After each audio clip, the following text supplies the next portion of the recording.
Dal Vangelo secondo Matteo.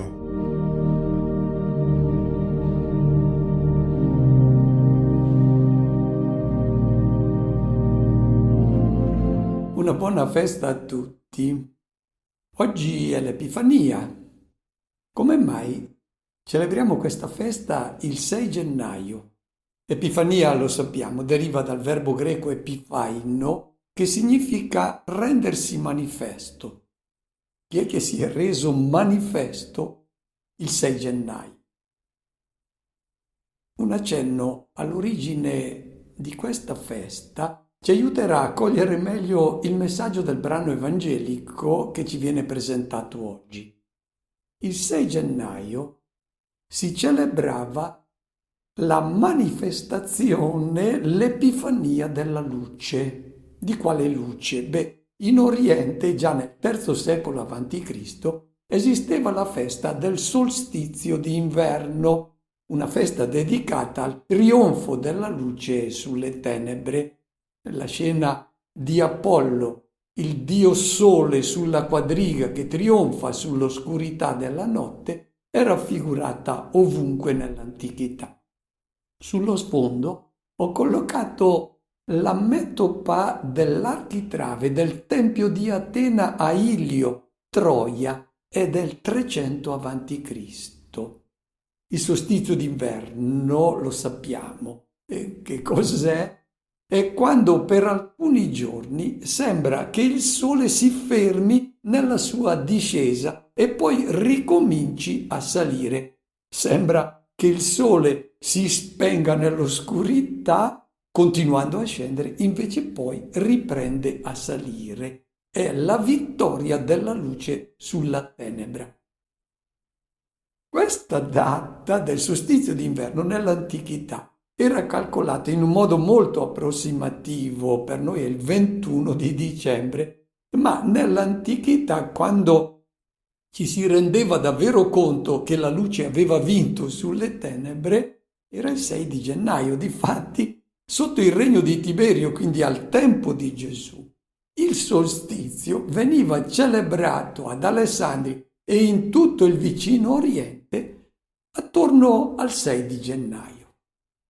Poi questa luce del sole materiale, che era considerato un dio, è stata introdotta, questa religione del dio sole, soprattutto dagli imperatori romani Eliogabalo e Aureliano, e è stato Aureliano che ha istituito la festa del sole invitto, che veniva celebrata in diverse date, ma sempre tra il 25 di dicembre e il 6 di gennaio.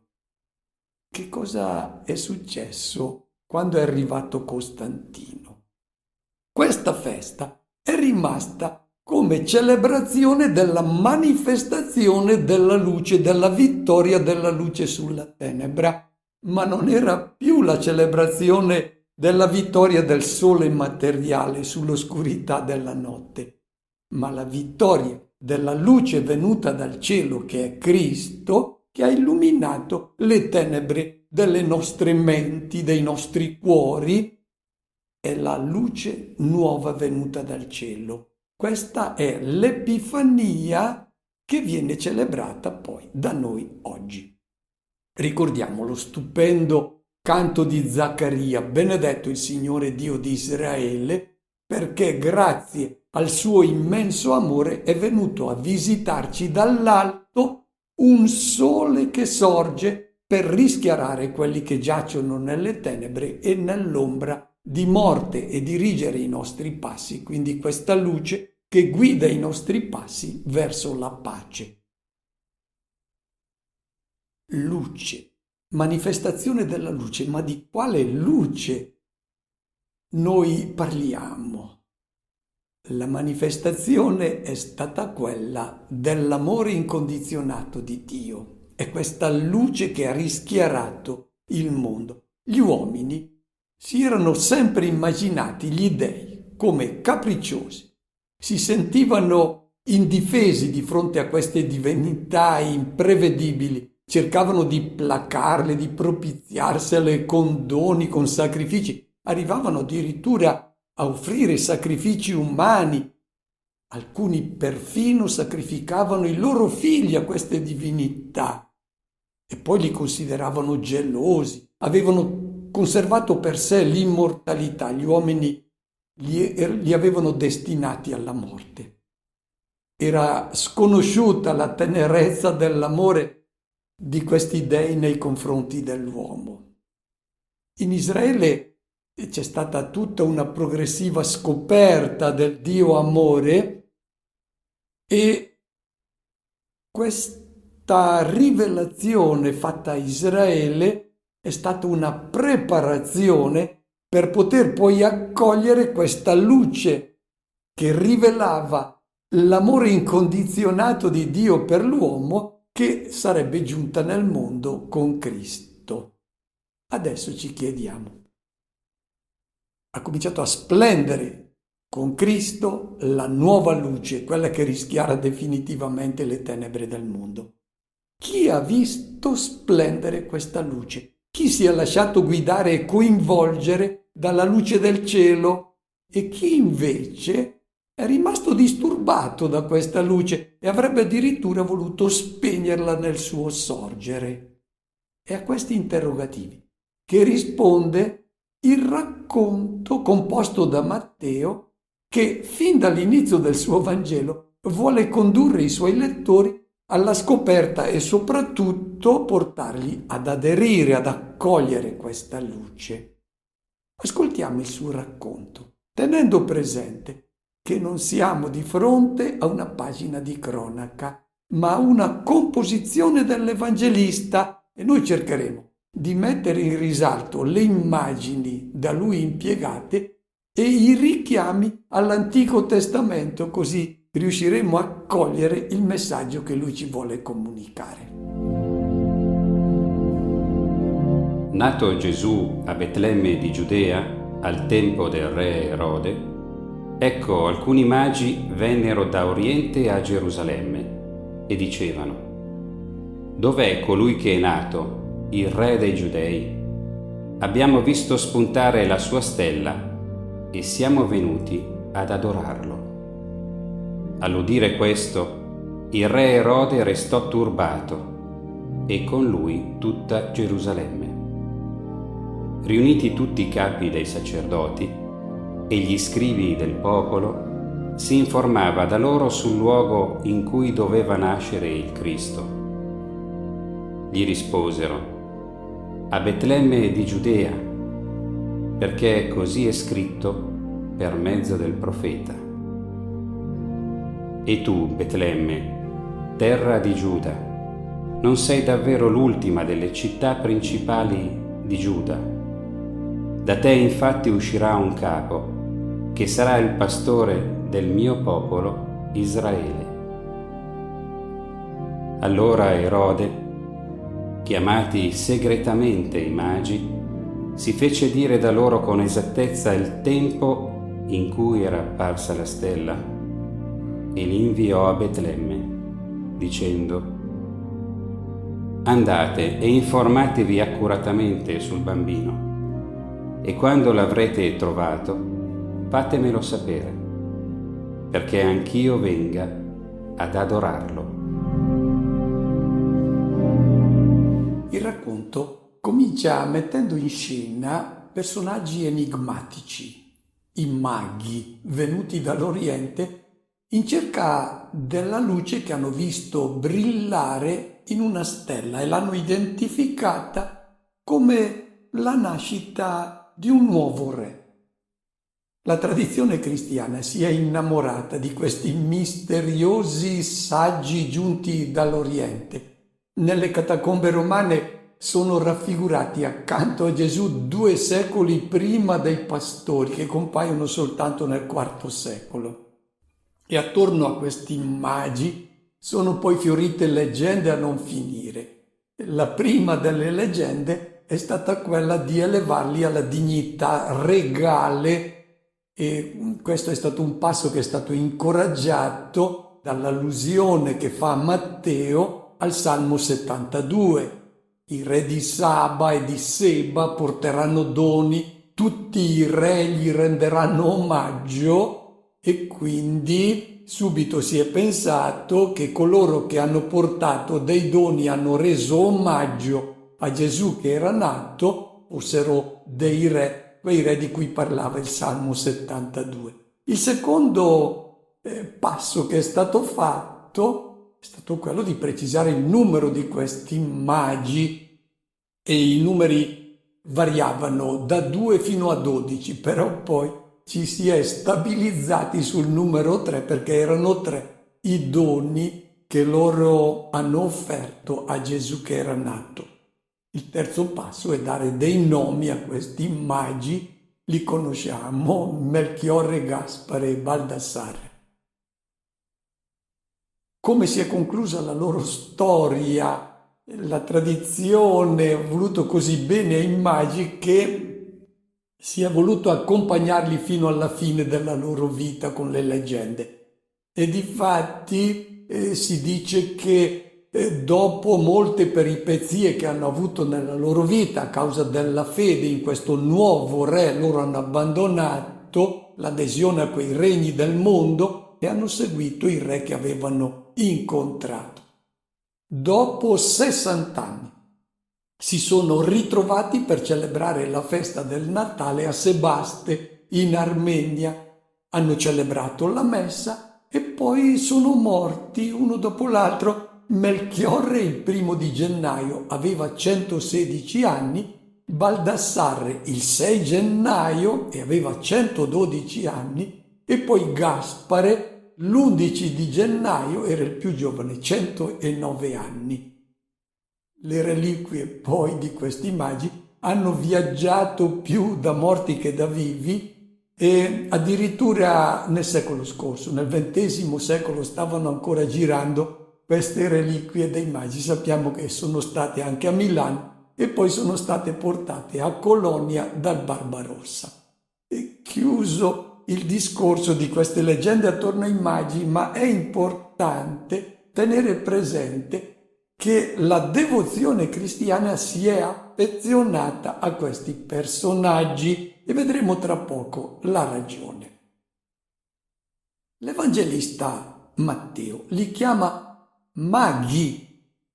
Noi abbiamo creato il termine magi per addolcire il riferimento alla magia, che non gode oggi buona fama e non lo godeva nemmeno in passato, sia in Israele che nel mondo romano. Infatti i maghi erano per lo più ritenuti dei ciarlatani. Ricordiamo Tacito che cita tra le assurdità di moda a Roma le predizioni fatte dagli astrologi, i riti praticati dai maghi e la lettura dei sogni.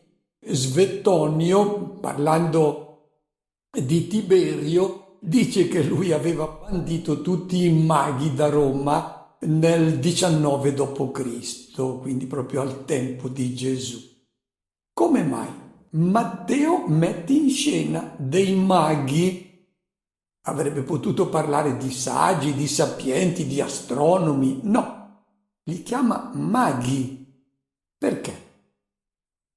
La ragione è che lui allude a una profezia dell'Antico Testamento che è stata pronunciata da un mago dell'Oriente, si chiamava Balaam. La gustosa storia di questo mago è narrata nel libro dei Numeri. Potete leggerla dal capitolo 22 al capitolo 24.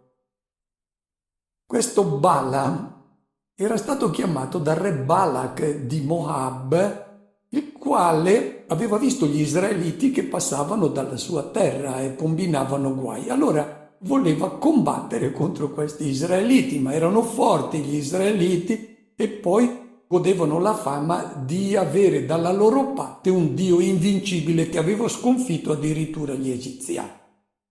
Allora cosa fa Balak? Chiama Balaam, era un mago, affinché facesse una fattura contro gli israeliti. Lo chiama, ma cosa succede? Che questo mago è portato su una montagna e invece di maledire Israele lo benediva.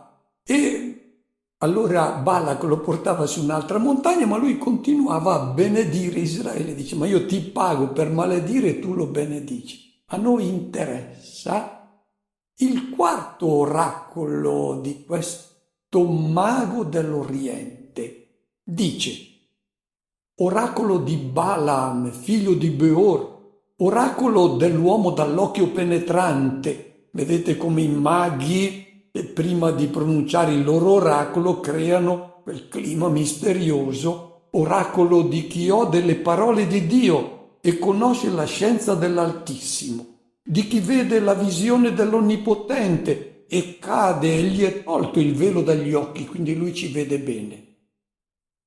Io lo vedo, ma non ora. Io lo contemplo, ma non da vicino.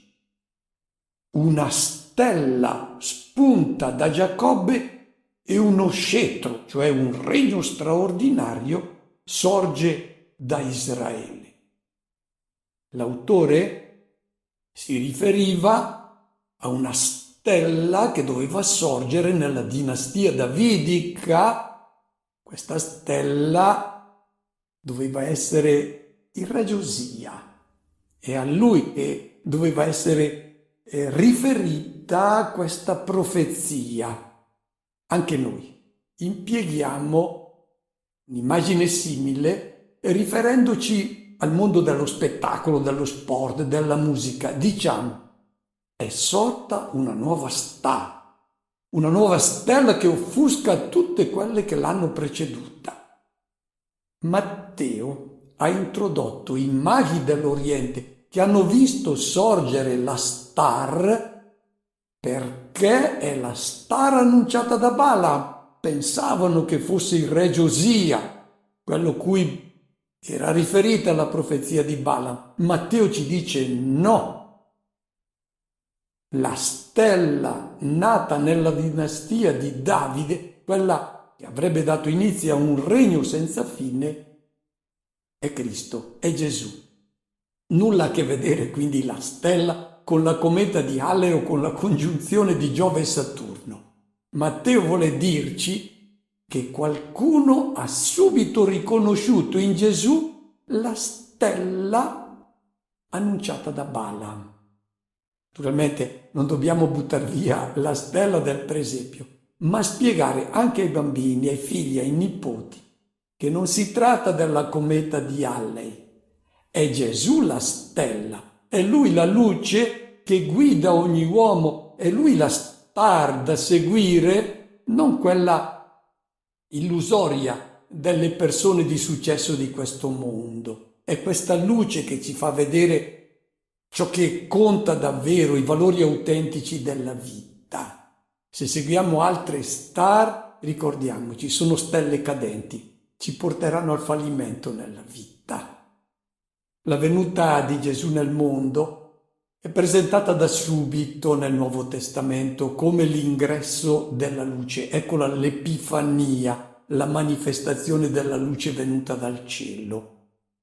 Già quando ai pastori viene dato l'annuncio della nascita di Gesù, la gloria del Signore li avvolse di luce, furono presi da grande spavento. È una luce che loro non avevano mai visto. Poi Simeone, i miei occhi hanno visto la tua salvezza, o Dio, preparata da te davanti a tutti i popoli, luce per illuminare le genti.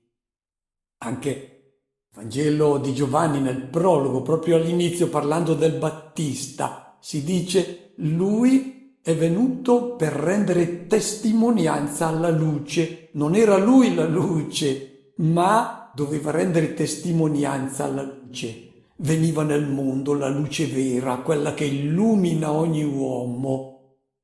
Poi al capitolo 3, l'Evangelista Giovanni dice: la luce è venuta nel mondo, ma gli uomini hanno preferito le tenebre alla luce, preferivano agire nell'oscurità perché la luce mette in chiaro, se tu vai fuori strada, se ami, le cose che sono malvagie. E poi al capitolo 8, quando Gesù si presenta come la luce. Io sono la luce del mondo. Chi segue me non cammina nelle tenebre, ma ha la luce della vita. È giunta la luce nel mondo, si è manifestata, c'è stata l'epifania di questa luce. Ci sono due atteggiamenti di fronte a questa luce che comincia a splendere e ci vengono presentati nel Vangelo di Matteo, nel brano che oggi stiamo commentando, in due gruppi di persone che si collocano di fronte a questa epifania della luce del cielo. Il primo gruppo, quello dei maghi. Cosa li caratterizza nel loro atteggiamento di fronte alla luce? Anzitutto, sono coloro che rappresentano questi maghi, coloro che alzano lo sguardo, vedono questa stella, non si accontentano di guardare verso la terra, perché dalla terra proviene il necessario per la vita biologica, che è importante, ma una vita che finisce, e l'uomo brama una vita che non finisce, e questa vita può venire solo dall'alto, e questa è la luce che è brillata in Gesù di Nazareth. Alzare lo sguardo è proprio dell'uomo che si interroga sul senso del suo esistere e sul suo destino. La luce non ce l'avevano gli uomini, è arrivata soltanto con Cristo. Prima cercavano i filosofi di trovare una risposta a questi inquietanti interrogativi, non l'avevano. Ce l'ha data direttamente Dio con questa luce che è giunta a noi in Cristo. Prima caratteristica, quindi, di coloro che aderiscono a questa luce è quella di alzare lo sguardo, di lasciarsi interpellare dalle inquietudini interiori. Poi hanno intravisto una luce che poteva dare un senso alla loro vita. Si sono messi in movimento. Il regno pagano a cui appartenevano, la religione che praticavano, non li soddisfavano. Cercavano un nuovo regno. Volevano appartenere a un regno che rimane, mentre tutti i regni di questo mondo tramontano. E adesso capiamo perché i maghi ci sono così simpatici. Perché siamo noi, rappresentano noi nella ricerca della stella che guidi davvero la nostra vita, i nostri passi. E vedete come la tradizione ha intelligentemente identificato questi personaggi. Melchiorre, il vecchio, con i capelli bianchi, la lunga barba, quello che offre l'oro, rappresenta coloro che alzano lo sguardo magari da vecchi nella loro storia. Baldassarre, quello con la pelle scura, l'uomo maturo, quello che offre la mirra, e poi Gaspare, il giovane senza barba, dalla pelle rosea, quello che dona l'incenso. Sono rappresentate tutte le razze e tutte le età. Siamo noi, quei maghi, e quindi è l'invito che ci fa Matteo a essere come loro, persone che alzano lo sguardo e si lasciano avvolgere da questa luce del cielo che è Cristo. E adesso entra in scena un secondo gruppo, un gruppo a cui non è affatto gradita questa luce, il re Erode, che rimane turbato e con lui tutta Gerusalemme. Sono coloro che sono installati nella loro posizione di potere politico o religioso. Sono i re di questo mondo, i dominatori e quelli che hanno anche coinvolto Dio come protettore della loro condizione di potere, di dominio. Sono installati, questi non si muovono. A loro va tutto bene così. C'è la schiavitù nell'impero romano, va bene così. Ci sono dei miserabili, va bene così. il nostro regno, siccome noi stiamo bene, siamo forti, deve continuare. Non vogliono cambiamenti. Costoro non provano inquietudini perché le hanno tacitate, sono drogati dall'avere e dal potere. Il verbo che viene impiegato dall'Evangelista Matteo è tarassei. Questa agitazione indica l'agitazione del mare, delle acque impetuose. È lo stesso verbo che viene impiegato dallo storico Giuseppe Flavio quando parla del terrore del faraone e di tutti gli egiziani quando hanno saputo della nascita di Mosè. L'arrivo del liberatore, di colui che vuole cambiare il mondo, getta nel panico tutti i faraoni. Erode ha già ammazzato una decina di familiari per paura che insidiassero il suo trono e quindi è normale che si spaventi perché è un re illegittimo. E sorprende però che con lui sia in agitazione tutta Gerusalemme. Come mai tutta Gerusalemme trema adesso di fronte all'annuncio che è iniziato un nuovo regno? Perché Matteo presenta Gerusalemme come la città avvolta dalle tenebre. Se tu rimani in Gerusalemme non vedi questa luce brillare. Indica questa Gerusalemme il mondo vecchio, il modo antico di concepire Dio, il rapporto con Lui e quella religione del Tempio che era un commercio con Dio, gli si offriva qualcosa e allora Lui diventava benevolo. No, questa è tenebra sul volto di Dio. Adesso questa tenebra viene dissolta dalla luce che viene con Cristo. E Gerusalemme trema perché è ottenebrata ed è disturbata da questa luce. Lo sappiamo che quando Gesù entrerà nel Tempio rimarranno disturbati dalla luce che lui porta sul volto di Dio e poi la nuova religione, il nuovo rapporto dell'uomo con Dio. Mentre Erode rimane disturbato perché Gesù è venuto con la sua luce a capovolgere i regni di questo mondo. Il regno che lui porta non è quello dei dominatori, ma quello dei servi. Grande non sarà più colui che siede in trono, ma colui che si mette a lavare i piedi al fratello. Per Erode e per i scribi che lui raduna sarebbe stato quello il momento, l'occasione della vita. Erode avrebbe potuto rinnegare il suo passato fatto di intrighi, crudeltà, omicidi. Proprio quando nasce Gesù, è l'anno 7 a.C., quando lui uccide 2 dei suoi figli, Alessandro e Aristobulo. Avrebbe potuto mettere fine a una vita disastrata e accogliere anche lui la luce nuova. No, non ha accettato la manifestazione, l'epifania del nuovo re. Morirà 3 anni dopo a Gerico.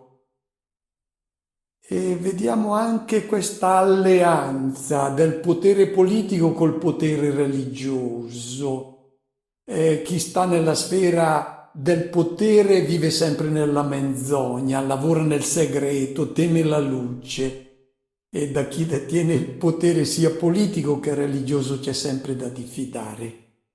A questo punto si vede chiaramente che siamo di fronte a teologia, non a un brano di cronaca. Quando Erode dice andate a Betlemme, poi venite, tornate indietro a riferirmi se l'avete trovato. Non può essere cronaca. Erode non era così ingenuo da non sapere risolvere diversamente il problema di sapere chi era quel bambino che era nato. Ascoltiamo adesso come si conclude la ricerca della stella che è Cristo. Udito il re, essi partirono. Ed ecco, la stella che avevano visto spuntare li precedeva, finché giunse e si fermò sopra il luogo dove si trovava il bambino. Al vedere la stella, provarono una gioia grandissima. Entrati nella casa, videro il bambino con Maria, sua madre. Si prostrarono e lo adorarono. Poi aprirono i loro scrigni e gli offrirono in dono oro, incenso e mirra. Avvertiti in sogno di non tornare da Erode, per un'altra strada fecero ritorno al loro paese. La stella non la vedono in Gerusalemme, soltanto quando si allontanano dalla capitale dove dominano le tenebre che indicano potere dei regni di questo mondo, la religione inventata dagli uomini. Ecco, qui non brilla la luce. Quando escono da Gerusalemme vedono di nuovo la luce di questa stella che è Cristo. È l'invito per noi a uscire dal villaggio che indica in modo tradizionale di giustificare tutto quello che succede, il modo di pensare comune, il modo di ragionare, di valutare di tutti. È il regno della logica del mondo, che è quella che insegna che l'uomo riuscito è colui che accumula beni, che raggiunge il potere, che si gode la vita. Bisogna uscire da questo villaggio per poter contemplare la stella, altrimenti c'è un ottundimento mentale e l'ottundimento dei cuori. Gerusalemme rappresenta il regno della religione che non instaura un rapporto d'amore gratuito con Dio, ma un rapporto commerciale come era nel Tempio di Gerusalemme. Bisogna uscire da questa città, altrimenti non si vedrà mai la luce della stella che è Cristo. E uno dei segni che non brilla la luce è la tristezza. Appena escono da Gerusalemme, vedono di nuovo la luce e furono colti da una gioia grande e immensa. È la prima volta che nel Vangelo di Matteo compare il termine chara, gioia, e viene presentato chara, megale sfodra, vuol dire una gioia grande, immensa. Il cammino verso la luce è quello che ti porta alla gioia, perché soltanto l'accoglienza della proposta di uomo che ti fa Cristo è quella che corrisponde alla tua identità, per cui trovi finalmente la pace e l'armonia con te stesso. Il cammino verso questa luce non è semplice. Ci sono momenti, e mettiamolo in conto, in cui questa luce scompare, ci immergiamo anche noi nella tenebra, nella nebbia di questo mondo. E cosa fare in questi momenti di difficoltà che poi rappresentano proprio il nostro cammino? Ecco, sono i momenti anche di paura, di dubbio, di incertezza, quando vengono meno anche le speranze. In questi momenti è come quando si guida la macchina e c'è un momento di nebbia. Non cambiamo direzione perché avevamo visto che la strada andava in quella direzione. Ecco, i maghi non hanno abbandonato la direzione della loro vita, hanno continuato a cercare questa luce. E quando trovano finalmente Cristo, che cosa fanno? Presentano i loro doni. Dov'è che Matteo è andato a trovare questo oro, incenso e mirra? Quando ha costruito il suo racconto, ha preso questo messaggio che viene dai doni presentati da coloro che hanno visto la stella, ha trovato questi doni nella profezia del libro del profeta Isaia, capitolo 60. Ecco cosa aveva detto il profeta. Alzati, dice a Gerusalemme, rivestiti di luce, perché viene la tua luce. Le tenebre ricoprono la terra, nebbia fitta avvolge le nazioni, ma su di te risplende il Signore. Cammineranno, ecco, quando brilla questa luce nuova, cosa accade? I popoli cammineranno verso la tua luce, i re allo splendore del sorgere di questa nuova luce. Uno stuolo di cammelli ti invaderà, dromedari di Madian e di Efa. Tutti verranno da Saba portando oro e incenso e proclamando le glorie del Signore. E adesso capiamo anche come nella nostra tradizione questi re magi vengono sui cammelli e sui dromedari. I nostri fratelli di fede leggevano le scritture ed ecco la ragione per cui ci hanno indicato anche le cavalcature impiegate da questi magi. Ma qui sono presentati i doni. Il profeta aveva detto che al nuovo re sarebbero stati portati oro e incenso e c'è l'aggiunta della mirra. Han dato tante interpretazioni a questi 3 doni. Il simbolismo è quello biblico. L'oro che cosa rappresenta? È l'offerta che viene fatta come pagamento di un tributo al sovrano. E che cosa fanno coloro che hanno visto la luce del nuovo re? Gli presentano il loro tributo, cioè riconoscono che è lui il re e vogliono appartenere al suo regno. L'incenso è l'elemento specifico del servizio sacerdotale. Solo i sacerdoti potevano offrire l'incenso. Queste persone che hanno visto la luce e hanno dato l'adesione al nuovo regno sono anche dei sacerdoti, cioè offrono a Dio quel culto che a lui è gradito, quell'incenso che gli piace, l'unico incenso che gli piace, è l'incenso dell'amore, del servizio al fratello. Chi entra in questo nuovo regno è anche sacerdote, offre a Dio il culto che a lui piace. E poi la mirra. La mirra, se noi apriamo il Cantico dei Cantici, ricorre continuamente come il simbolo dell'amore. Già al capitolo 1 dice la sposa, il mio diletto è per me come un sacchetto di mirra. Pure un po' più avanti è lo sposo che dice, sono venuto nel mio giardino, sorella mia sposa, raccolgo la mia mirra, che è l'amore della sposa, il mio balsamo.